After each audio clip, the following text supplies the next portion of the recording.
Well, you know, I just want to say, when I came here 30 years ago, I had no idea this was a sacred spot. Someone told me about this place in South Beach, Miami, because I was in the fashion industry, and then they said, you need to go to Sedona for vacation because the red rocks are beautiful, the photo shoots that we do there are amazing. But when I came, like your mother, I cried for the whole weekend. Fascinating. For the whole weekend. I had to leave, go to Prescott, and then something said to me, go back. And since then, I haven't left. I mean, I leave, but you know what I mean? This has been my home. And I feel like your mother did. This is home for me. And it woke me up. It woke up my gifts as a healer. So can you talk a little bit about that? Oh, this is so interesting now. You know, talking about what Sedona's energy can do is so important. Let's just spend another moment, though, talking about what this energy might actually be. If we start to think of Sedona as a global sacred site, then we can have a broader perspective, because wisdom traditions do tell us that sacred sites are places with high concentrations of life force energy. Okay. What we all know today as chi, if you've been to your yoga class lately, we would call it prana.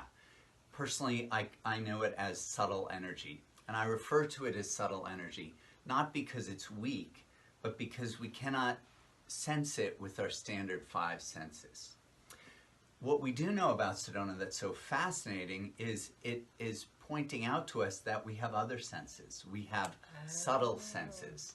And I believe this accounts for why some people feel Sedona so intensely and other people don't. Back in the New Age period of Sedona, it was more common to think that someone sensing the energy was a sign of their higher consciousness.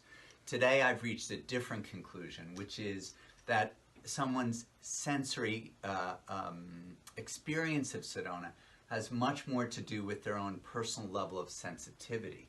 It's not necessarily identical to their consciousness. What do I mean? Throughout history, we've known that people can be sensitive to subtle energy in 2 ways.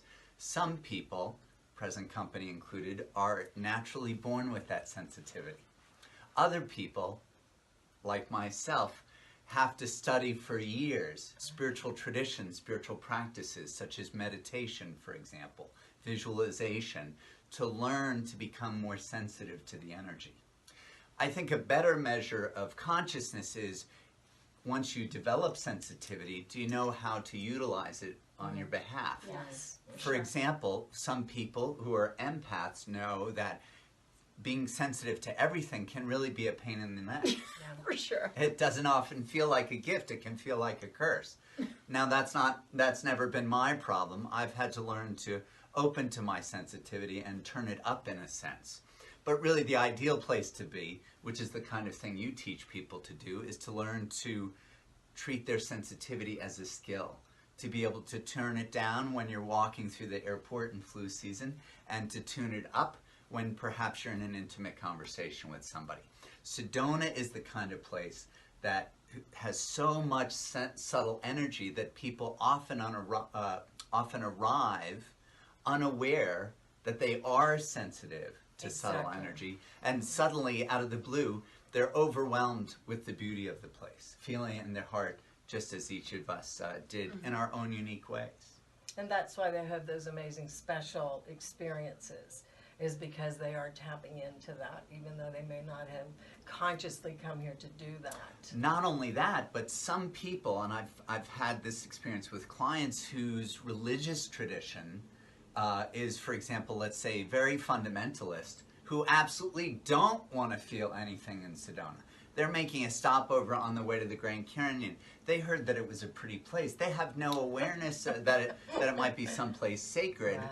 And they've got a religious belief that says this is of the devil, and yet they're having a tingling in the fingers. They're having an emotional sensation.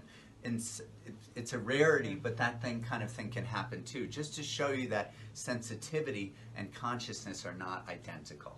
I agree, and you know, the years of experience that I have with working with clients, and I'm sure Susan has too, and you in your way, we finding all those different things happening to people, and we do have to explain to them and actually help them through the understanding. It's not about being a fundamentalist. It's all inside of you. It has nothing to do with what religion you are. The energy has nothing to do about religion.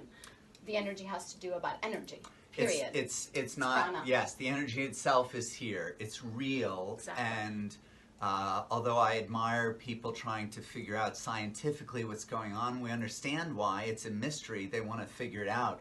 The truth is, I don't think we'll ever have physical evidence that it has something to do with the soil and the ground.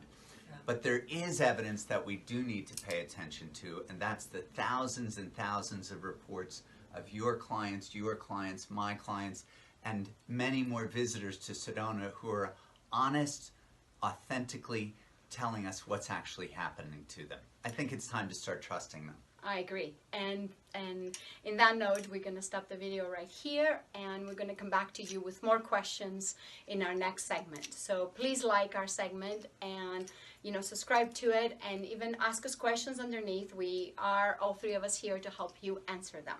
So thank you so much. Thank you.